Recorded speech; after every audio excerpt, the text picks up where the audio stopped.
This is our last video for algebra review, just to sharpen those tools you learned in prior classes to be ready for geometry this year. So these are quadratic equations.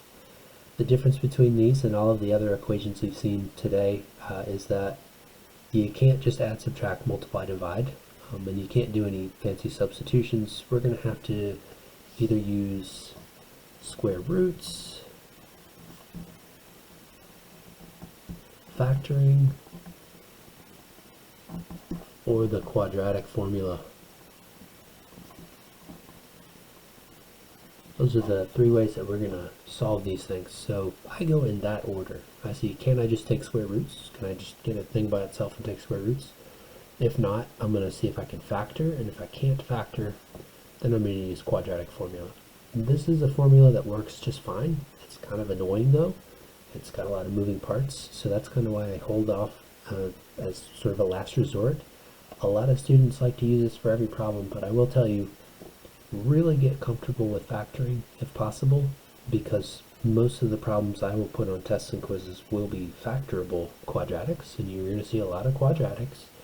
I'm just warning you now because I get students every year who want to use quadratic formula, and it ends up taking them a lot more time than if they were to be really comfortable with factoring. So when can we use which one? Well, for square roots, we can only use this technique if we don't have an x term, meaning we have an x squared, but no x. Oh, it kind of looks like this one right here. So if we can get x squared by itself, okay, let's divide by 5. Nice, now we're allowed to take the square root on both sides. So a lot of you are going, yeah, x equals 2, and I'm done. Alright, I will tell you that you are half right. Think for a second. Okay, so if you're half right, you should know that when you take square roots, we also need to take into account the negative case. X could also be minus 2, because when you square a negative, you get a positive. So here you have two possible answers, and that's very common for quadratics. A lot of the time we're going to get two answers. Sometimes we'll only get one, and in rare cases we won't get any. Let's take a look at this next one here. So here I do have an x term, so I cannot just take square roots. So please do not square root both sides. I get a lot of students who do that. It just doesn't work. It's not a valid math move. You will be in math jail for life. So here what we want to do is try factoring. The idea with factoring, as long as the coefficient of your leading term is a 1, you take a look at this constant term and we try to see, are there any factors of this that also add up to a minus 3? Well, 2 and 1, those multiply to 2, they'll add up to positive 3.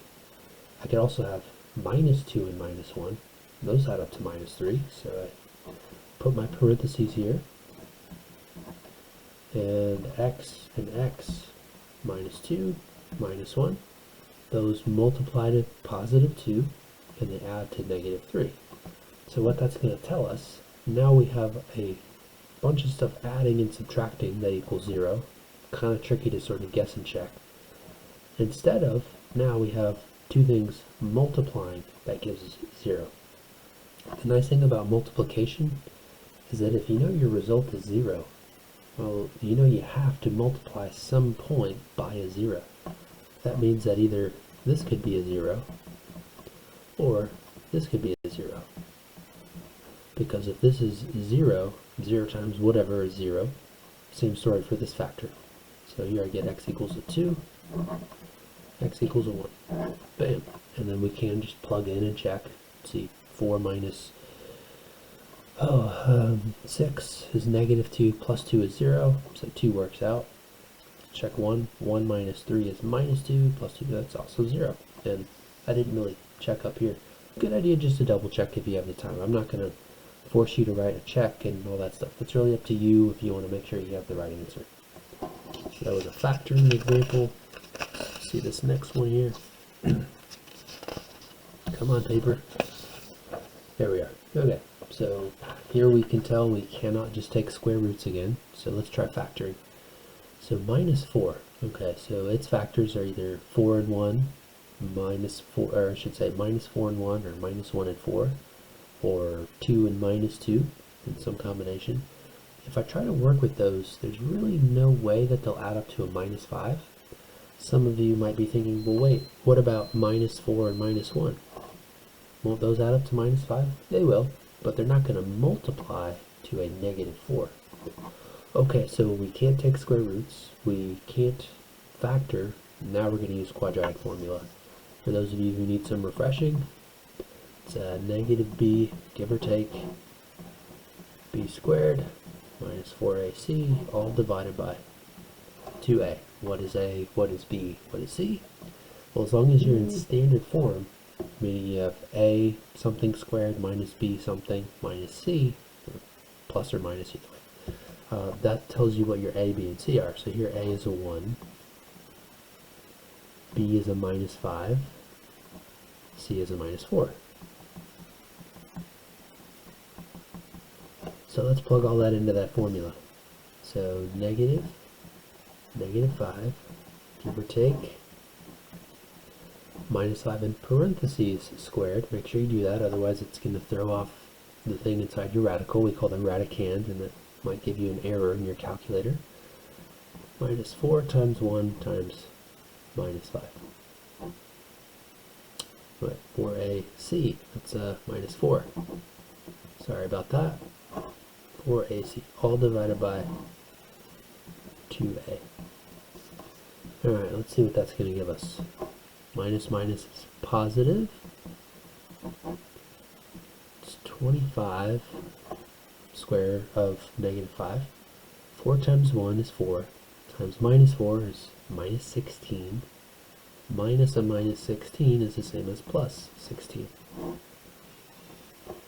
Let's see here. So that's going to be, if I add those things in the radical, that's what, 41?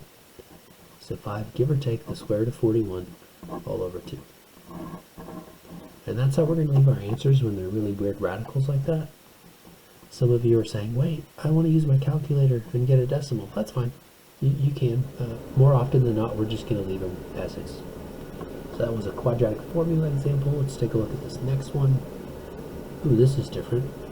It's different because it's not written in that standard form I mentioned, where you have your square term, your linear term, your constant term, and then a 0.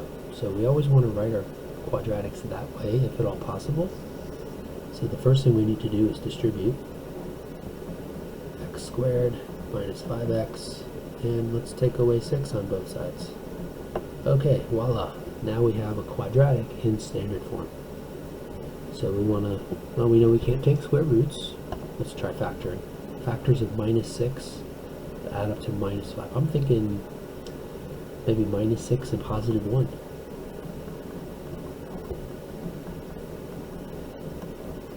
So that's going to tell me I have x equals a 6 as a solution, x equals minus 1 as a solution. And again, you can plug those in and check just to see. The computer's losing charge here, 1 second. Okay, and those should both work out there. We're going to go ahead and look at our last examples here. Okay, so number 5 is kind of annoying because you have fractions, but we saw earlier in another video, to get rid of fractions, we can use that lowest common denominator. So I'm going to multiply everything here, let's see, by a 4.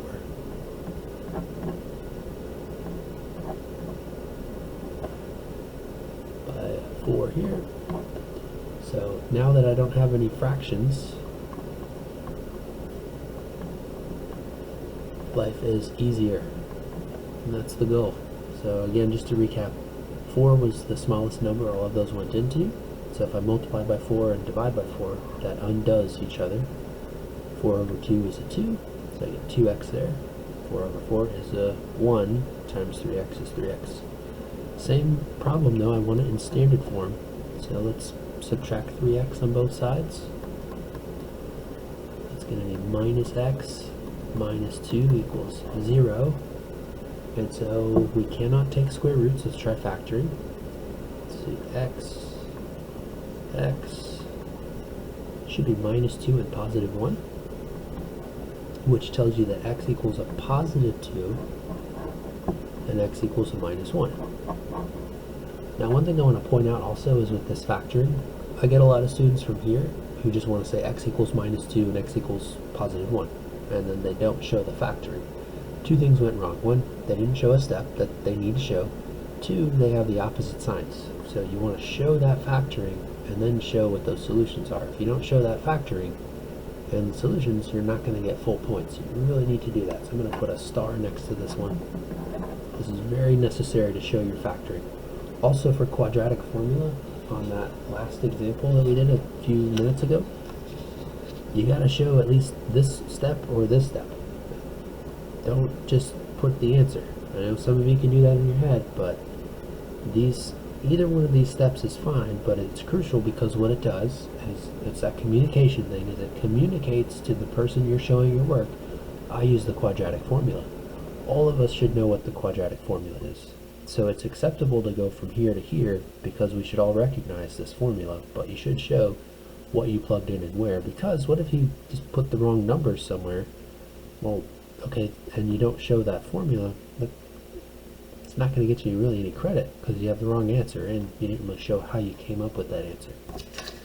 Alright, last example here looks really complicated. So one thing I want to keep in mind is that x minus 5 squared is not equal to, so that's a slash, meaning not the same as x squared plus negative 5 squared. Not allowed to do that. You cannot distribute exponents, so please do not do it. It is not good. What we could do is remember the definition of an exponent is you take the base and you multiply by itself, meaning you could FOIL if you wanted to. However, on this one you don't have to, but I'm just pointing that out. Whatever you do, don't distribute those exponents. It's not going to give you anything useful. So what instead I'm going to do is I'm going to do a combination. I'm going to take square roots, because if I square root a square, I just get whatever's under that radical. Now the square root of 9 being equal to a variable, I have to say give or take 3. If you're not comfortable with that, that's totally fine. I would recommend foiling out and then working from there, but it's a lot easier to go this route. And now all I have to do is add a 5. Okay, so if we can evaluate 5 give or take 3, we should. So that means our two answers are 5 plus 3 and 5 minus 3. And that's it. And you can plug in and check. You should get the right answers. That's it for quadratics. I will see you later.